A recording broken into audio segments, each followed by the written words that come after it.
السلام عليكم ورحمة الله وبركاته. الحمد لله رب العالمين، والصلاة والسلام على أشرف المرسلين وعلى آله وصحبه أجمعين، أما بعد، فقد قال الله تعالى في القرآن العظيم والفرقان المجيد: أعوذ بالله من الشيطان الرجيم، بسم الله الرحمن الرحيم، فمن شهد منكم الشهر فليصمه.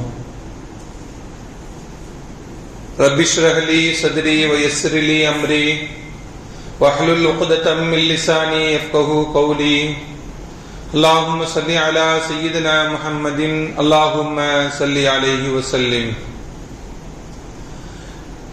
கண்ணியத்திற்கும் மரியாதைக்கும் உரிய அல்லாஹ்வின் நல்லடியார்களே, அருமையான சகோதர பெருமக்களே, அருமைநாயகம் முஹம்மது ஸல்லல்லாஹு அலைஹி வஸல்லம் உடைய பாக்கியம் நிறைந்த நல்லும்மத்துமார்களே, அருமையான பெருமக்களே, எந்த விஷயத்தை கேட்க இருக்கிறோமோ அந்த விஷயத்தின்படி அமல் செய்யக்கூடிய பாக்கியத்தினையும், கேட்ட விஷயங்களை பிறருக்கு எத்தி வைக்கக்கூடிய பாக்கியத்தினையும் அல்லாஹ் நம் அனைவருக்கும் வழங்கிடுவானாக. நம்முடைய வாழ்நாட்களை அல்லாஹ் ஆரோக்கியமான வாழ்நாட்களாக ஆக்கி தருவானாக. மருத்துவமனைகளுக்கு செல்லாத காலங்களாக ஆக்கி தருவானாக. மருத்துவமனை செலவினங்களிலிருந்து அல்லாஹ் நம் அனைவரையும் முழுமையான முறையில் பாதுகாப்பானாக. எல்லா விதமான ஆபத்துகள், விபத்துகள், பலாய் முசீபத்துகள், பரவக்கூடிய தொற்று நோய்கள், அனைத்து விதமான பாவ செயல்களிலிருந்தும் அல்லாஹ் நம் அனைவரையும் முழுமையான முறையில் பாதுகாத்து நிம்மதியான, அமைதியான, ராகத்தான, சந்தோஷமான, மகிழ்ச்சியான வாழ்க்கையை இந்த உலகத்திலும் நாளை மறு உலகத்திலும் அல்லாஹ் அளவில்லாமல் வழங்கிடுவானாக. புனிதமான ரமலானை அடைந்து அதில் முழுமையான முறையில் நோன்பு நோற்று இன்னவர நல்ல அமல்களையும் பரிபூர்ணமான முறையில் செய்து லைலத்துல் கதருடைய இரவை அடையக்கூடிய நல்ல தௌஃபீக்கினையும், அந்த ரமலானுடைய மாதத்தில் வழங்கக்கூடிய ரஹ்மத்து, மக்ஃபிரத்து, இத்கும் மினன்னாரையும் எல்லா விதமான பாக்கியங்களையும் பெற்று வாழக்கூடிய நன்மக்களாக அல்லாஹ் நம் அனைவரையும் ஆக்கியருள் புரிவானாக என்று இந்த நல்ல நேரத்தில் துஆ செய்து துவங்குகிறேன். அருமையானவர்களே, இன்னைக்கு ரமலானுடைய பிறையை பார்க்கக்கூடிய இன்றைய இரவு. இன்னைக்கு ஷஅபான் பிறை 29. ஷஅபானுடைய 29வது நாள் மக்ரிப் பிறகு இன்னைக்கு பிறை பார்க்க வேண்டும். பிறை தெரிஞ்சிருச்சுன்னா இன்று இரவே என்ன பண்ணுவாங்க, தராவிஹ் தொழுகப்படும். நாளை ரமலானுடைய முதல் நோன்பு நோக்கப்படும் இன்ஷா அல்லாஹ்.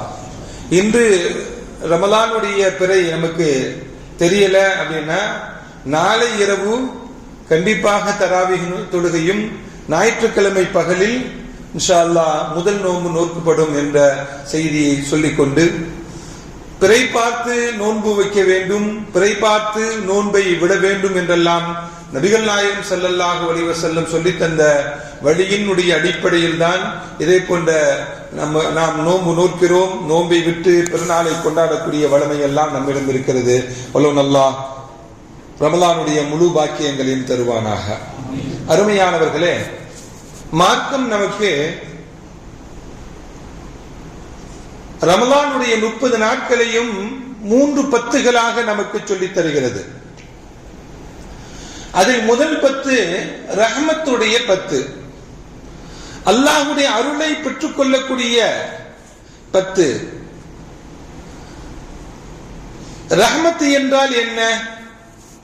ரஹ்மத்தை நாம் கேட்டு பெறக்கூடிய அந்த பாக்கியத்தை பெறக்கூடிய நாட்களில் தான் இந்த முதல் 10 நாட்கள், ரமலானுடைய முதல் 10 நாட்கள் இருக்கிறது. அல்லாஹ் திருக்குர்ஆனுடைய ஒவ்வொரு அத்தியாயத்திற்கும் ஆரம்பத்திலும் என்ன பண்றான், பிஸ்மில்லாஹிர் ரஹ்மானிர் ரஹீம் சொல்றான்.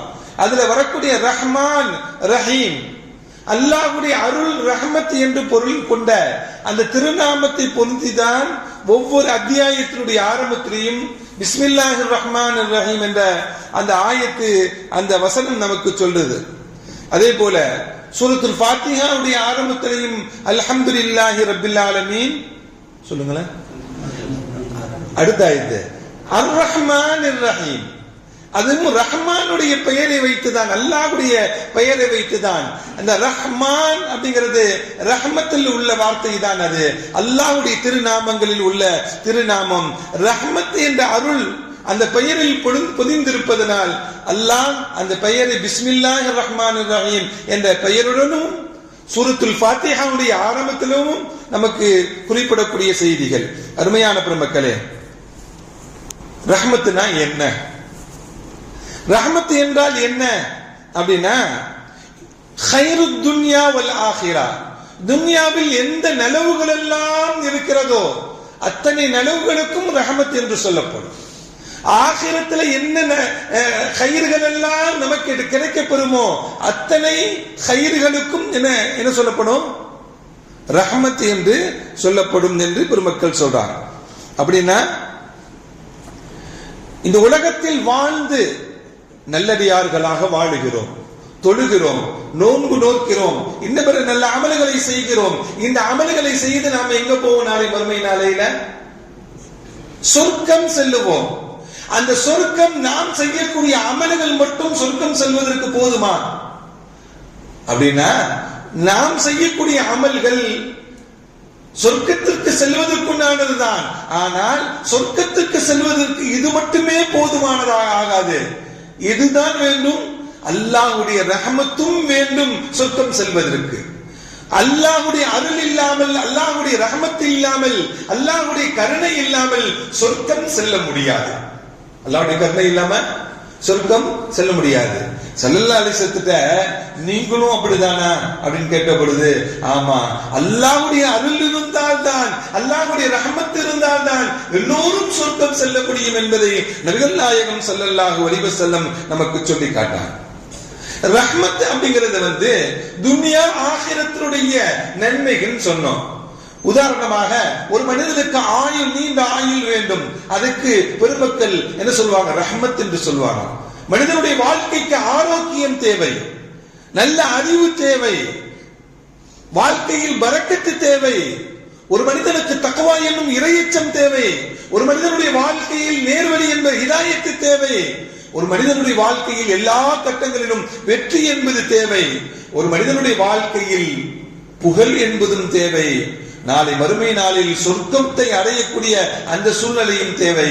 இதெல்லாம் சேர்ந்துதான் ரஹ்மத் என்று பெருமக்கள் சொல்லி காட்டுறாங்க.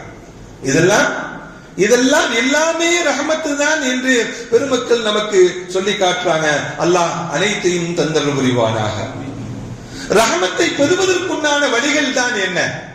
அல்லாஹ்வுடைய அருளை பெறுவதற்குண்டான வழிகள் தான் என்ன அப்படின்னா, அல்லாஹ் திருக்குர்ஆனில சொல்லி காட்டுவார். நிறைய செய்திகளை சொல்லி காட்டுவார். இந்த உலகத்தில் நாம் வாழக்கூடிய சமயத்தில் பிறரிடம் இரக்கம் காட்டி வாழ வேண்டும். இந்த உலகத்தில் வாழும் பொழுது நாம் பிறரிடம் கருணை காட்ட வேண்டும், பிறரிடம் இரக்கம் காட்ட வேண்டும். நாம் பிறரிடம் கருணையும் இரக்கமும் காட்டினால்தான் அல்லாஹ் நம் மீது இரக்கம் காட்டுவார். அல்லாஹ் நம் மீது இரக்கம் காட்டுவார். இரஹமு மன் ஃபில் அர்து, பூமியில் உள்ளவர்கள் என்ன நீங்கள் கருணை காட்டினால் யர்ஹமுக்கும் மன் ஃபிஸ் ஸமா, வானத்தில் உள்ளவன் உங்கள் மீது இரக்கம் காட்டுவான் என்று நபிகள் நாயகம் ஸல்லல்லாஹு அலைஹி வஸல்லம் சொன்னார். அப்பனா இந்த உலகத்தில் வாழக்கூடிய சமயத்தில் பிறர் மீது நாம் இரக்கம் காட்ட வேண்டும். அந்த இரக்கத்தின் மூலமாக அல்லாஹ்வுடைய ரஹமத் நமக்கு கிடைக்கப்படுகின்றன. அப்பனா நம்முடைய உலகத்தில் வாழக்கூடிய சமயத்தில் சாஃப்டான பண்புடையவர்களாக இருக்கணும். அதிரடியா இருக்கக்கூடாது, மென்மையாக இருக்கணும், மென்மையை கடைபிடிக்க வேண்டும். அல்லாஹ் மூசா அலைஹிஸ்ஸலாத்தை ஃபிரௌனை போய் சந்திக்க சொன்னான். ஃபிரௌன் எவ்வளவு பெரிய சூழ்ச்சிக்காரன், எவ்வளவு பெரிய அநியாயக்காரன், எவ்வளவு பெரிய மோசடி செய்யக்கூடியவன். அவனை போய் சந்திக்கும் பொழுது அல்லாஹ் என்ன சொன்னானா, வகூலு கௌலன் லய்யினா, சாஃப்டா பேசுங்க அப்படிங்கிற அல்லாஹ். சாஃப்டா பேசுங்க அப்படின்னு சொல்ற அல்லாஹ். அநியாயக்காரனை, சூழ்ச்சிக்காரனை சந்திக்கும் பொழுது கூட நீங்க சாஃப்டா பேசுங்க. அவன் நேர்வழி வரக்கூடும், அவன் நேர்வழி வரக்கூடும். என்பதற்காக வேண்டி நீங்க பேசுனீங்கன்னா அவங்கள்ட்ட சாஃப்டா பேசுங்கன்னு சொல்லி அல்லாஹ் மூசா அலைஹிஸ்ஸலாத்துல சொல்லி அனுப்புறான். இந்த நல்ல நற்பண்பு ஒரு தலைமைக்கு மட்டுமல்ல எல்லா மூமின்களுக்கும் தான் வேண்டும் என்பதுதான் இந்த அழகான நற்பண்பு நமக்கு வேண்டும். இந்த நற்பண்பின் மூலமாக, மென்மை என்ற நற்பண்பின் மூலமாக நாம மென்மையாக மற்றவர்களிடம் நடந்து கொண்டா அல்லாஹ் நம்ம இடத்துல என்ன பண்ணுவான்? மென்மையாக நம்மிடம் நடந்து கொள்ளுவான். அல்லாஹ் நம்மிடம் மென்மையாக நடந்து கொள்வான். அதுதான் இரஹமு மன் ஃபில் அர்த், பூமியில் உள்ளவர்களிடம் நீங்கள் இரக்கம் காட்டுங்கள், வானத்தில் உள்ளவன் உங்களுக்கு இரக்கம் காட்டுவான் என்று நபிகள் நாயகம் ஸல்லல்லாஹு அலைஹி வஸல்லம் சொல்லித் தரக்கூடிய செய்தி நமக்கு சொல்லி காட்டுகிறது. பிறருக்கு உபகாரம் செய்ய வேண்டும், பிறருக்கு நன்மை செய்ய வேண்டும். இந்த காரியங்களை எல்லாம் நாம் செய்து கொண்டிருந்தோம் என்றால், நாம் எதையெல்லாம் இந்த உலகத்தில் செய்தோமோ அதெல்லாம் அல்லாஹ்வுடைய புறத்திலிருந்து நமக்கு கிடைக்கப்படும். அதெல்லாம் அல்லாஹ்வுடைய புறத்திலிருந்து நமக்கு கிடைக்கப்படும் என்பதையும் நாம் நினைவில் வைத்துக் கொள்ள வேண்டும்.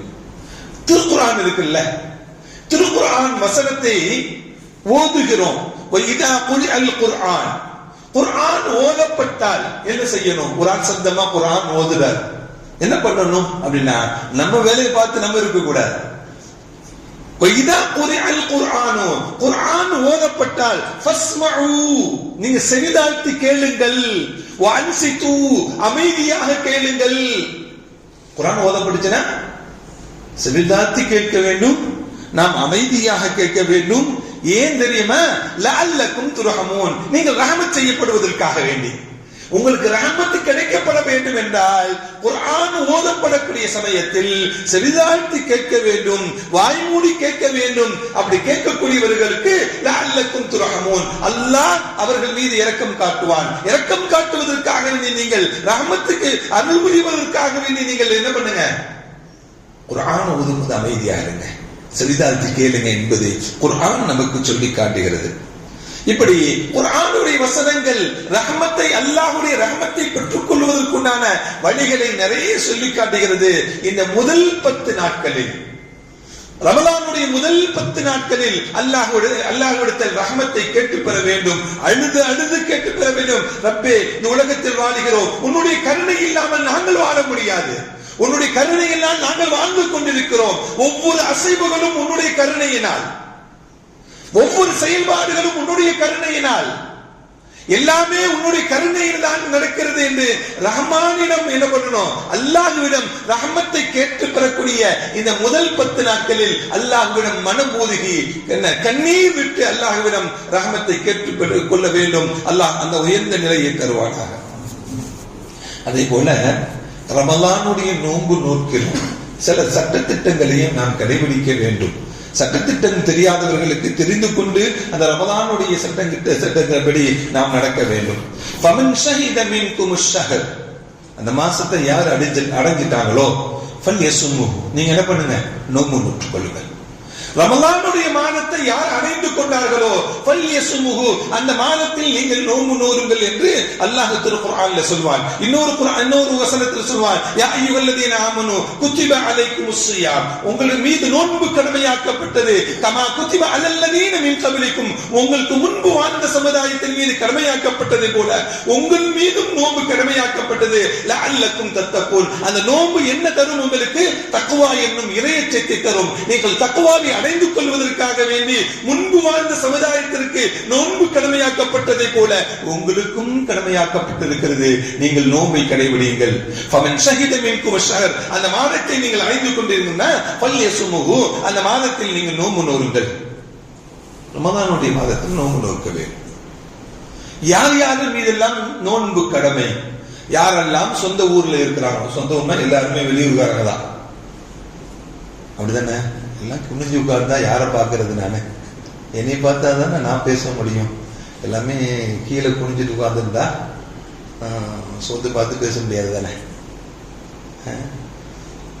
பேசுறாமா?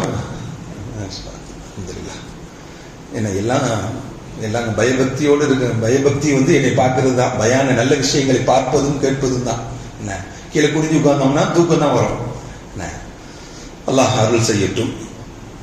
யாரின் மீதெல்லாம் நோன்பு கடமை? யாரெல்லாம் உள்ளூரில் இருக்கிறார்களோ, யாரெல்லாம் நாம் இருக்கக்கூடிய வசிக்கக்கூடிய பகுதியில் தங்கி இருக்கிறார்களோ அவர்கள் மீது கடமை. யாரெல்லாம் உடல் நலத்துடன் இருக்கிறார்களோ அவர்கள் மீதெல்லாம் நோன்பு வைப்பது கடமை. யாரின் மீது கடமை இல்லை? நோயுற்றவர்கள் மீது கடமை இல்லை. நோயுற்று இருக்கிறாங்க, அவர்கள் மீது நோன்பு கடமை இல்லை. பிரயாணத்தில் இருக்கிறாங்க, அவர்கள் மீது நோன்பு கடமை இல்லை. அப்பனா நோயுற்றவர்களும் பயணத்தில் இருக்கக்கூடியவர்களும் நோன்பு கடமை இல்லை அல்லவா? அவன் அந்த நோன்பு கடமையை எப்படிதான் நிறைவேற்றுவது அப்படின்னா, வேற ஒரு நாளையில இந்த நோன்பு வச்சிடணும். நோயுற்ற நோய் உடல் நலம் சரியில்லை, ஒரு 4 நாள் 5 நாள் உடல் நலம் சரியில்லை, இந்த 5 நாளுடைய நோன்பு என்ன பண்ணணும்? ரமலான் கழித்த பிறகு அந்த 5 நோன்புகளை நாம் நோட்டுக் கொள்ள வேண்டும். ஒரு 5 நாள் நீண்ட தூர பயணத்தில் இருந்தோம், அந்த நோன்பு விடக்கூடிய சூழ்நிலை ஏற்பட்டுச்சு. 5 நாள் நோன்பையும் என்ன பண்ணணும்? ரமலான் முடிந்த பிறகு நம்ம என்ன பண்ணணும்? நோன்பு நோட்டுக் கொள்ள வேண்டும் என்பதை நினைவில் வைத்துக் கொள்ள வேண்டும். சரி, நோய் அப்படிங்கிறது எல்லாத்துக்கும் இருக்க. எந்தெந்த நோய்க்கெல்லாம் எந்த நோயினுடைய அளவு என்ன? நோயினுடைய அளவு என்ன அப்படின்னா, ஒரு ஆள் நோன்பு வைக்கிறார், நோன்பு வைத்தால் இருக்கக்கூடிய நோய் அதிகமாகும் என்றால் நோன்பு வைக்க தேவை. ஒரு ஆள் நோயா இருக்கிறாரு, அவர் நோன்பு வச்சாருன்னா இருக்கக்கூடிய நோய் அதிகமாக ஆகும் என்றால் என்ன பண்ண தேவையில்லை, நோன்பு வைக்க கடமை இல்லை என்பதை நாம் நினைவில் வைத்துக் கொள்ள வேண்டும். அப்ப பயணம் என்பது அதனுடைய அளவுகள் என்ன அப்படின்னா, பொதுவாகவே பயணத்தை நாம் மேற்கொள்ளக்கூடிய சமயத்தில் கஸ்ரு தொழுகை என்று இருக்கு. நமக்கு தொழுகையை சுருக்கி தொழுகுவது, அந்த சுருக்கி தொழுகக்கூடிய அளவு என்ன அப்படின்னா, ஹனஃபி மதகபின்படி 80 கிலோமீட்டர் தூரத்துக்கு யார் பயணத்தை மேற்கொண்டு வீட்டை விட்டு கிளம்பிட்டாரோ அவர் பயணிதான். 80 கிலோமீட்டர் தூரம் யார் பயணம் செய்வதற்கு நியத் செய்து வீட்டை விட்டு வெளியே சென்றுட்டாலே அவர் கஸ்ர் தொழுதுக்கலாம். சரிதானே? அந்த 80 கிலோமீட்டர் தூரத்திற்கு யார் பயணத்தை மேற்கொள்கிறாரோ அவரெல்லாம் பயணத்துடைய சட்டத்தில் வந்து விடுவார். ஷாஃபி மதகபின்படி 120 கிலோமீட்டர் பயண தூரம். ஷாஃபி மதகபின்படி 120 கிலோமீட்டர் பயண தூரம். சரி, பயணத்தை நான் மேற்கொள்கிறேன், பயணத்திலேயே நோன்பு வைக்கலாமா? மார்க்கம் தேவையில்லைன்னு சொல்லுது. நம்மளால் முடிந்தால் நோன்பு வைத்துக் கொள்ள வேண்டும். நமக்கு நோன்பு வைத்தால் இடையூறு பிரச்சனை என்றால் நோன்பை விட்டு விட வேண்டியதான். நோன்பு வச்சா நாம பலகீனமாயிடுவோம், நமக்கு உடம்புக்கு பிரச்சனை ஆயிடும், நமக்கு பயணம் கஷ்டமாயிடும் அப்படின்னு இருந்துச்சுன்னா அதை விட்டுட வேண்டியதான். அல்லாஹ் எப்படி சொல்றான்? அல்லாஹ் எப்படி சொல்றான்? யுரீதுல்லாஹு பிக்குமுல் யுஸ்ர, அல்லாஹ் உங்களிடம் நாடுவதெல்லாம் லேசாதான் நாடுறான். அல்லாஹ் அமல் செய்வதில் கஷ்டமா செய்யணும் தேவையில்லை, லேசா தான் செய்யணும். யுரீதுல்லாஹு பிக்குமுல் யுஸ்ர், அல்லாஹ் லேசை நாடுகிறான், ரொம்ப சிம்பிளா இருப்பதான் நாடுறான் அல்லாஹ். வலா யுரீது பிக்குமுல் உஸ்ர், கடினத்தை அல்லாஹ் நாடு. அப்பனா பயணத்தை மேற்கொள்ளும் பொழுது நாம் நோன்பு நோற்றோம் என்றால் பயணம் கடினமாகிவிடும், நம்ம உடல்ல ஆரோக்கியம் கெட்டுவிடும் என்ற நிலை ஏற்பட்டுமே என்றால் என்ன தேவையில்லை, நோன்பு வைக்க விடுவதற்கு நமக்கு அனுமதி. நோயாக இருந்தால் பயணமாக இருந்தால் இரண்டையும் நமக்கு மார்க்கம் நமக்கு சொல்லித் தருகிறது. இபாதத்து அல்லாஹ்வுடைய விருப்பப்படிதான் நாம செய்யணும். அல்லாஹ் எப்படி செய்யணும் விடுறதுக்கு அனுமதி கொடுத்த பிறகு நோன்பு வைக்கணும் தேவையில்லை. அல்லாஹ் எப்படி இபாதத் செய்ய வேண்டும் என்று அவன் விரும்புகிறானோ அந்த முறையில் தான் நம்முடைய இபாதத்துகள் இருக்க வேண்டுமே தவிர அல்லாஹ் எங்கெல்லாம் சலுகை கொடுத்திருக்கிறானோ அதெல்லாம் தூக்கி போட்டு நாம் சிரமமாகி விடக்கூடாது என்பதையும் நாம் நினைவில் வைத்துக் கொள்ள வேண்டும். அருமையான பெருமக்களே, சரி, நோய் நீங்கினா நோன்பை கலா செய்ய வேண்டும் என்று சொன்னோம். நீங்காத நோய்கள் இருக்கின்றன. முதுமையான நோய், முதுமையை அடைந்தவர்கள், அந்த நோய் அவர்களுக்கு இனிமேல் நீங்கவே நீங்காது, அந்த நோயுடன் தான் அவர் மரணிப்பார் என்ற நிலை இருந்தால் என்ன பண்ணணும்? அவராட்டி கல்லாவாகவே நிறைவேற்ற முடியாத முதுமை ஆயிடுச்சு அப்படின்னா அந்த நோய் இருந்து கொண்டேதான் இருக்கும். கலாவாக எப்படி நிறைவேற்ற முடியும் அப்படின்னா, அப்படி கலாவாக நிறைவேற்ற முடியாத முதுமையில் ஏற்பட்டு விட்டதால் கடுமையான நோய் ஏற்பட்டு அதுல இருந்து நீங்காம இருக்காரு அப்படின்னா அவர் ஃபிதியா என்ற கஃபாராவை கொடுக்க வேண்டும். கஃபாரா கொடுக்கணும். கஃபாரா எவ்வளவு, எந்த அளவுல கொடுக்கணும் அப்படின்னா ஹனஃபி மதுஹப்ல என்ன 1 கிலோ 800 கிராம் ஒரு நாள் நோன்புக்கு.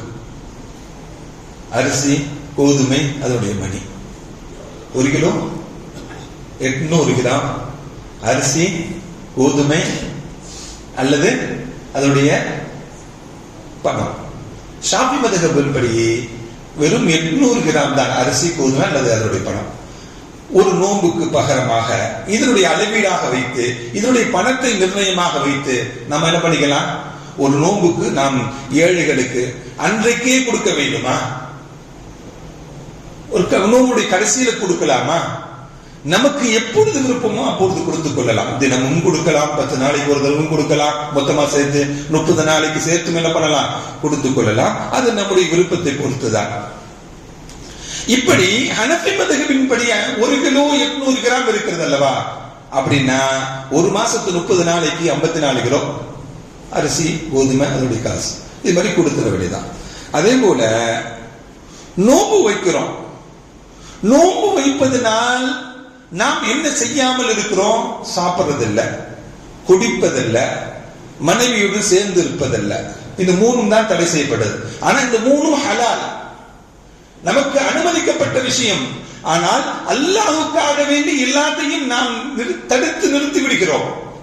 நம்முடைய சாப்பிடுவதை, குடிப்பதை, நம்முடைய இச்சையை எல்லாத்தையும் அல்லாஹ்வுக்காக வேண்டி நாம் தடுத்து நிறுத்திக் கொள்வதுதான் நோன்பினுடைய கட்டுப்பாடு. சாலிஹீன்கள் எல்லாம் இருக்காங்கல்ல, இறைநேச செல்வர்கள் எல்லாம் நோன்பு இந்த கட்டுப்பாடு மட்டும் இல்ல, தன்னுடைய கண்ணை பாதுகாத்துக் கொள்ளுவாங்க, தன்னுடைய காதை பாதுகாத்துக் கொள்வாங்க, கெட்ட விஷயங்களை கேட்பதிலிருந்தும் கெட்ட விஷயங்களை பார்ப்பதிலிருந்தும் தன்னுடைய நாவை பாதுகாத்துக் கொள்வார்கள், தீய விஷயத்தை பேசாமல் இருப்பதிலிருந்தும் தவறான வார்த்தைகளை பேசாமல் இருப்பதற்கு நாவை பாதுகாத்துக் கொள்வாங்க. இப்படி ஒவ்வொரு உறுப்புகளையும் பாதுகாத்துக் கொள்வதுதான் இறைநேச பெருமக்கள் எல்லாம் தங்களுடைய நோன்புடைய நிலைப்பாடாக உயர்ந்திருந்தாங்க. அதே போல நோன்பு வச்சிருக்கிற ஒரு ஆளு மறந்து போய் சாப்பிட்டுட்டார், நல்லாவே சாப்பிட்டுட்டார். மதியானம் லஞ்சுக்கு எவ்வளவு சாப்பிடுவாரோ அது மாதிரி ஃபுல் பிரியாணி வச்சு சாப்பிட்டுட்டாருன்னு வச்சுக்கோங்க. சாப்பிட்டு முடிஞ்ச பிறகு கையெல்லாம் கழுவி தண்ணியெல்லாம் முடிஞ்ச பிறகுதான் ஞாபகம் வருது, ஆகா நோம்புலாம் வச்சிருக்கிறோம், இன்னைக்கு பிரியாணியா நம்மளை எல்லாத்தையும் மறக்கடிச்சிருச்சே, ரமலான் நோம்பு கூட மறக்கடிச்சிருச்சே, என்ன பண்றது, நோம்பு விட்டுறணுமா அப்படின்னா நோம்பை விட தேவையில்லை. நோம்பு விடணுமா? ஏனென்றால் நோம்பு நோற்று இருக்கக்கூடிய சமயத்தில் மறதியாக ஒரு செயலை செய்து விட்டால் அந்த செயல் நோம்பை முறிக்காது. மன் அகல நசி, ஒருவர் மறதியாக சாப்பிட்டார், அவளது குடித்தார், நோம்பாக இருக்கக்கூடிய சமயத்தில் அவர் தன்னுடைய நோம்பை தொடர்ந்து இருக்கட்டும் என்று நபிகள் நாயகம் ஸல்லல்லாஹு அலைஹி வஸல்லம் சொன்னார். தொடர்ந்து சாப்பிட்டுட்டாலும் அல்லாஹ் உனக்கு உணவு கொடுக்கிறான்னு அர்த்தம். அல்லாஹ் உனக்கு உணவு கொடுத்தான், அல்லாஹ் அவருக்கு உணவை கொடுத்தான், அல்லாஹ் கொடுத்தா சாப்பிட்டுட்டார், அவ்வளவுதான். நோம்பா இருந்தாலும் சாப்பிட்டுக்கிட்டே இருக்கும், ஞாபகம் வந்து விட்டுற வேண்டியதான். வாயில் இருக்கிறது வெளியே துப்பிட்டு சாப்பிட்டவரையும் சாப்பிட்டதாக இருந்துட்டு அதோடு முடிச்சுக்க வேண்டியதான். நினைவு வந்த பிறகு தண்ணி குடிக்கிறது, நினைவு வந்த பிறகு சாப்பிடுறது தான் நோன்பை முறிக்கக்கூடிய செயலாகும் என்பதையும் நாம் நினைவில் வைத்துக் கொள்ள வேண்டும். சரி, மறதியாக சாப்பிட்டதுனால நோன்பு கூடிக்கும், கண்டினியூ பண்ணிக்கலாம் அப்படின்னு சொன்னீங்க. வேண்டுமென்னே ஒரு ஆள் சாப்பிடுறார், வேண்டுமென்றே ஒரு ஆள் என்ன பண்றாரு, குடிக்கிறார், வேண்டுமென்றே ஒரு ஆள் என்ன பண்றாரு, தன்னுடைய மனைவியுடன் இருக்கிறார். நோம்பு முறியுமா அப்படின்னா நோம்பு முறியதான் செய்யும். ஒருவர் ஸல்லல்லாஹு அலைஹி வஸல்லம் அவர்களிடத்தில் வர்றார் ஒரு மனிதர்.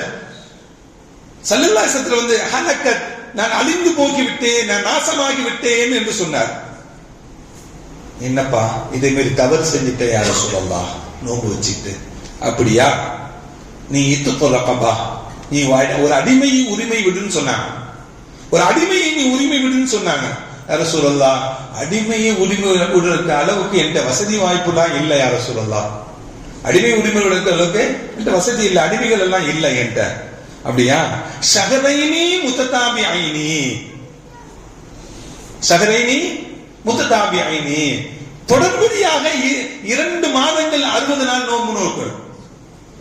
சொல்லுதா, ஒரு நோம்புக்கு இவ்வளவு பெரிய பிரச்சனை ஆயிடுச்சு, ஒரு நோம்புலயே இந்த இவ்வளவு பெரிய பிரச்சனை ஆயிடுச்சு. 60 நோம்பு நான் எங்க நோக்க? 60 நோம்பு தொடர்படியா நான் எப்படி நோக்க முடியும்? அப்படியா? உனக்கு முடியாதா? சரி விட்டுடு அப்படின்னா நபிகள் நாயகம் ஸல்லல்லாஹு அலைஹி வஸல்லம் இத்ஆமு 60 மிஸ்கீனா, 60 ஏழைகளுக்கு உணவு கொடு அப்படின்னு சொன்னாங்க. 60 ஏழைகளுக்கு உணவு கொடுன்னு சொன்னாங்க. அந்த மனிதர் சொன்னாரு, இந்த ஊர்லயே நான் தான் மிகப்பெரிய ஏழையாக இருக்கேன் யார சொல்லலாம், நான் பிறட்ட வாங்குற மாதிரி தான் இருக்கிறேன், என்ன யாரு நான் போய் யார்கிட்ட போய் கொடுக்க என்ன இருக்கு, ஒண்ணுமே இல்லையே அப்படின்னு சொன்னோன்னே அப்படியா உட்காரு கீழே உட்காருன்னு சொன்னாங்க. ஸல்லல்லாஹு அலைஹி வஸல்லத்துக்கு ஒரு கூடையில பேரித்த மடம் வந்துச்சு, ஒரு கூடை நிறைய பேரித்த மடம் வந்துச்சு. ஸல்லல்லாஹு அலைஹி வஸல்லம் ஐன சாயில், இப்படி சட்டம் கேட்க வந்தவர் எங்கே? ஒரு சட்டம் கேட்டார அவர் எங்க? ஐன சாயில் அப்படின்னு கேட்டாங்க. யார சொல்லலாம், அண்ணா நான் தான் யார சொல்லலாம் என்று சொன்னார். அப்படியா, இந்த பேரிச்சம்பழத்தை என்ன பண்ணு, ஏழைகளுக்கு கொடுத்திருப்பா, ஏழைகளுக்கு கொடுத்துருன்னு சொன்னாங்க. அவர் சொன்னாரு, யார சொல்லலாம், நாங்கள் வசிக்கக்கூடிய பகுதியில என்னை விட மிக ஏழை யாருமே இல்லை யார சொல்லலாம், வாங்குவதற்கு யாராவது கொடுத்தால் வாங்குவதற்கு நான் தான் தகுதியானவன், நான் தான் மிகப்பெரிய ஏழை, நான் என்னுடைய பகுதியில் நான் வசிக்கக்கூடிய பகுதியில. ஸல்லல்லாஹு அலைஹி வஸல்லம் லஹிகன் நபி ஸல்லல்லாஹு அலைஹி வஸல்லம் கடவாய் பற்கள் தெரியும் அளவுக்கு சிரிச்சிட்டாங்க. கடவாய் பற்கள் அளவுக்கு தெரியும் அளவுக்கு சிரிச்சிட்டு அத்ஐம் அஹ்லக, நீனும் உன் குடும்பத்தார்களும் சாப்பிடுப்பா போப்பா அப்படின்னு சொல்லி ஸல்லல்லாஹு அலைஹி வஸல்லம் என்ன பண்ணாங்க, அந்த பேரித்த மலத்தை அவரிடம் கையில் கொடுத்து விட்டு என்ன பண்றாங்க, அனுப்பி வைக்கிறாங்க. சரி, இந்த சட்டம் அவருக்கு மட்டும் தானா? நோன்பை முறிக்கப்படக்கூடிய செயலை செய்தால் வேண்டும் என்று இந்த சட்டம் அவருக்கு மட்டும் தானா, நமக்கும் தான் அப்படின்னா அது அவருக்கு மட்டும் தான். நமக்கு என்ன அப்படின்னா கஃபாராவை நிறைவேற்ற வேண்டும். என்ன கஃபாரா? அந்த 3 கஃபாராக்கள் சொன்னோம்ல, இத்துக்கு ரகபா, அடிமை இல்ல நம்மள்ட்ட, அதை நிறைவேற்ற முடியாது. இரண்டாவது என்னன்னா ஷஹரைனி முத்ததாபிஐனி, ஒரு நோன்பை வேண்டும் என்றே முறித்தால் 2 மாதங்கள் தொடர்ந்து நோன்பு நோக்க வேண்டும். மூணாவது இத்ஆமு 60 மிஸ்கீனா, 60 ஏழைகளுக்கு உணவு கொடுக்க வேண்டும். இதை என்ன பண்ணணும், செய்யணும். அந்த சமயத்தில் நமக்கு வசதி வாய்ப்பு இல்ல, காசு பணங்கள் நம்மகிட்ட இல்ல, அதை நிறைவேற்றுவதற்குண்டான சூழ்நிலைகள் இல்ல அப்படின்னா எப்பொழுது வசதி உனக்கு வருகிறதோ அப்பொழுது அந்த கடனை நிறைவேற்ற வேண்டும். இது அல்லாஹ்வுக்கு நிறைவேற்ற வேண்டிய கடமை. யாருக்கு நிறைவேற்ற வேண்டிய கடமை? அல்லாஹ்வுக்கு நிறைவேற்ற வேண்டிய கடமை.